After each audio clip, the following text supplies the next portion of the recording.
Hi hello എല്ലാ കൂട്ടുകാർക്കും നമ്മുടെ പുതിയൊരു വീഡിയോയിലേക്ക് സ്വാഗതം. അപ്പോൾ മക്കളെ, നമ്മൾ ആദ്യം ഒരു പഴഞ്ചൊല്ല് പറയുന്നത് എന്താണെന്ന് വെച്ചാൽ, ഉള്ളത് കൊണ്ട് ഓണം പോലെ എന്ന് പറഞ്ഞാൽ ഒരു പഴഞ്ചൊല്ല് കേട്ടിട്ടില്ലേ? അതുപോലെ നമ്മളെ വീട്ടിലുള്ള സാധനങ്ങൾ വെച്ചിട്ട് നമ്മൾ സ്കൂളിലേക്ക് പറഞ്ഞേക്കണം കുട്ടികൾക്ക് എളുപ്പത്തിലും അതുപോലെ കാണാൻ കുറച്ച് ഹൈ ലെവലായിട്ടുള്ള ഒരു ബ്രേക്ക്ഫാസ്റ്റാണ് കേട്ടോ ഇന്ന്. അതെന്താണെന്ന് വെച്ചാൽ, ഇത് സ്കൂളിലേക്ക് കൊടുത്തേക്കാനും പറ്റും, നമ്മളെ വീട്ടിലിട്ട് കഴിക്കാനും പറ്റും. ഇപ്പോൾ എല്ലാവർക്കും ഗോതമ്പ് ദോശ ഉണ്ടാക്കണമെന്ന് പറയുമ്പോൾ ഗോതമ്പ് അയ്യേ അങ്ങനെ ഒരു തോന്നലുണ്ടാവില്ലേ? പക്ഷേ ഇത് നല്ലൊരു ടേസ്റ്റ് ആയിട്ടുള്ള ഗോതമ്പ് ദോശയാണ്. അതുപോലെ നല്ല അടിപൊളിയായിട്ട് എളുപ്പത്തിൽ ഉണ്ടാക്കണ ഒരു വെള്ളക്കടലയുടെ കറിയും കൂടിയാണ് കേട്ടോ. അപ്പോൾ നമ്മൾ കടലിൻ്റെ തലേ ദിവസം വെള്ളത്തിലിട്ടിട്ടുണ്ടായിരുന്നു. അപ്പോൾ അതിനെ നമ്മൾ കുക്കറിലിട്ടിട്ട് ഒരു 6 അടി അങ്ങോട്ട് അടുപ്പിച്ചിട്ടുണ്ട്. എന്നിട്ട് കുക്കർ ഇറക്കി വെച്ചതിന് ശേഷം കറി ഉണ്ടാക്കാൻ വേണ്ടിയിട്ട് ചീനച്ചട്ടി അടുപ്പത്ത് വെച്ച് കൊടുത്തിട്ട് അതിൽ വെളിച്ചെണ്ണ ഒഴിച്ച് 2 പട്ടയും 2 ഗ്രാമ്പും 2 ഏലക്കായും ചേർത്ത് പിന്നെ 1.5 സവോള ഇട്ടിട്ടുണ്ട്. അപ്പോൾ ഒരുപാട് സവോളയുടെ ആവശ്യമൊന്നുമില്ല നമുക്ക്. ഒരുപാട് സവോള ഇട്ട് കഴിഞ്ഞാൽ കറി കുറച്ച് മധുരിച്ച് പോകും. അപ്പോൾ നമ്മൾ പാകത്തിനുള്ള 1.5 സവോളയും ചേർത്ത് നന്നായി ഒന്ന് വഴറ്റിയെടുത്തതിൻ്റെ ശേഷം ഇഞ്ചി വെളുത്തുള്ളി ചതച്ചതും കൂടി ചേർത്തിട്ടുണ്ട്. അതും കൂടി വഴറ്റിയിട്ടാണ് നമ്മൾ തക്കാളി ചേർത്തിട്ടുള്ളത്.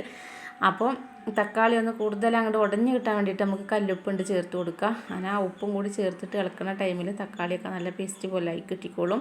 ഇനി നമുക്ക് ഇതിൻ്റെ കൂടെ കാശ്മീരി മുളക് പൊടിയാണ് ഇട്ടിട്ടുള്ളത്.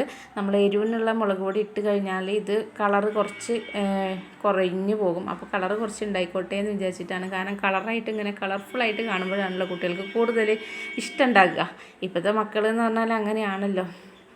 അപ്പോൾ ഞാൻ കുറച്ച് കാശ്മീരി ഇട്ട് കൊടുത്തു. പിന്നെ ഒരു 2 ടേബിൾ സ്പൂണോളം മല്ലിപ്പൊടിയും അതുപോലെ 1/4 ടീസ്പൂൺ മഞ്ഞൾപ്പൊടിയും ചേർത്ത് ആ പച്ചമണമുണ്ട് ആ മുളക് പൊടിയുടെയും മല്ലിപ്പൊടിയുടെയൊക്കെ ആ പച്ചമണം മാറുകയോളം ഒന്ന് അങ്ങോട്ട് ഇളക്കിയതിൻ്റെ ശേഷമാണ് നമ്മൾ കടല നോക്കുന്നത്.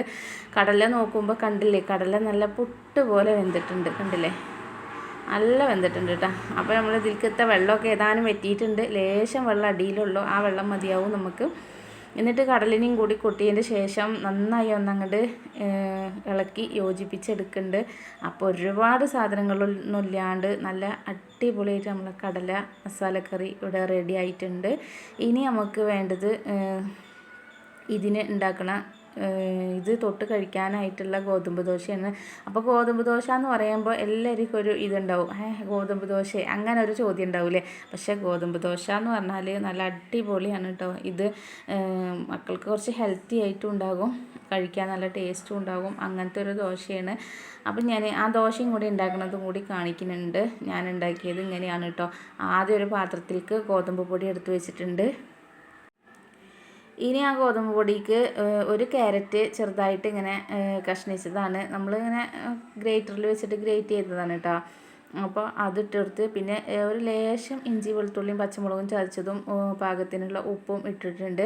ഇനി നന്നായി ഒന്നങ്ങോട്ട് ഇത് മിക്സ് ചെയ്തെടുക്കുക. എന്നിട്ട് നമുക്ക് പാകത്തിനുള്ള വെള്ളം ഒഴിച്ചിട്ട് നമുക്ക് ഇതങ്ങോട്ട് കലക്കിയെടുക്കണം. അപ്പോൾ ആദ്യം കുറച്ച് വെള്ളം ഒഴിച്ചിട്ട് നമ്മൾ വിസ്ക് വെച്ചിട്ട് ഇങ്ങനെ ആക്കിയെടുക്കുകയാണെങ്കിൽ നമുക്ക് കട്ടയില്ലാണ്ട് കിട്ടിക്കോളൂ കേട്ടോ. അപ്പോൾ നല്ല പോലെ ആദ്യം നന്നായി ഇളക്കിയതിന് ശേഷം നമുക്ക് കുറച്ച് വെള്ളം ഒഴിച്ചിട്ട് നമുക്ക് ദോശമാവിൻ്റെ ഒരു പരുവത്തിലാക്കിയെടുക്കാം.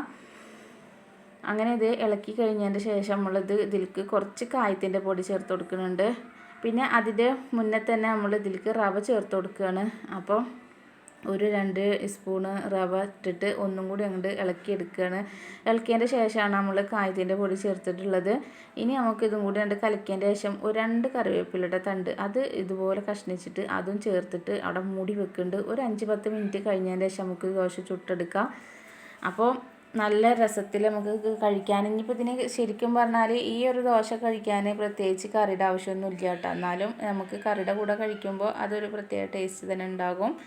അങ്ങനെ നമ്മളിതേ ദോശ ചുട്ടെടുക്കുകയാണ്. അപ്പോൾ ദോശ ഒഴിച്ചു കൊടുത്തിട്ട് നന്നായി പരത്തിയിട്ട് ഒന്നങ്ങോട്ട് വെന്ത് വരുന്ന ടൈമിൽ നമുക്ക് കുറച്ച് നെയ്യോ ഓയിൽ എന്താ വെച്ചാൽ അതങ്ങോട്ട് തേച്ച് കൊടുക്കാം. എന്നിട്ട് നമുക്ക് ഇതൊരു സൈഡായി കഴിഞ്ഞാൽ മറിച്ചിട്ടിട്ട് ആ ഭാഗം കൂടി വേവിച്ചെടുക്കാം. അങ്ങനെ അതേ ഒരു ദോശ റെഡി ആയിട്ടുണ്ട്. അങ്ങനെ ഞാൻ കലക്കി വെച്ച മാവിലുള്ള ദോശയൊക്കെ ഇവിടെ ചുട്ടെടുത്തിട്ടുണ്ട് കേട്ടോ. അപ്പോൾ നമ്മളെ വീഡിയോ ഇത്രയൊക്കെ തന്നെ ഉള്ളൂ. വീഡിയോ നിങ്ങൾക്ക് ഇഷ്ടമായിട്ടുണ്ടെങ്കിൽ ഒന്ന് ലൈക്ക് ചെയ്യാനും ഷെയർ ചെയ്യാനും സബ്സ്ക്രൈബ് ചെയ്യാനൊന്നും മറക്കരുത് കേട്ടോ.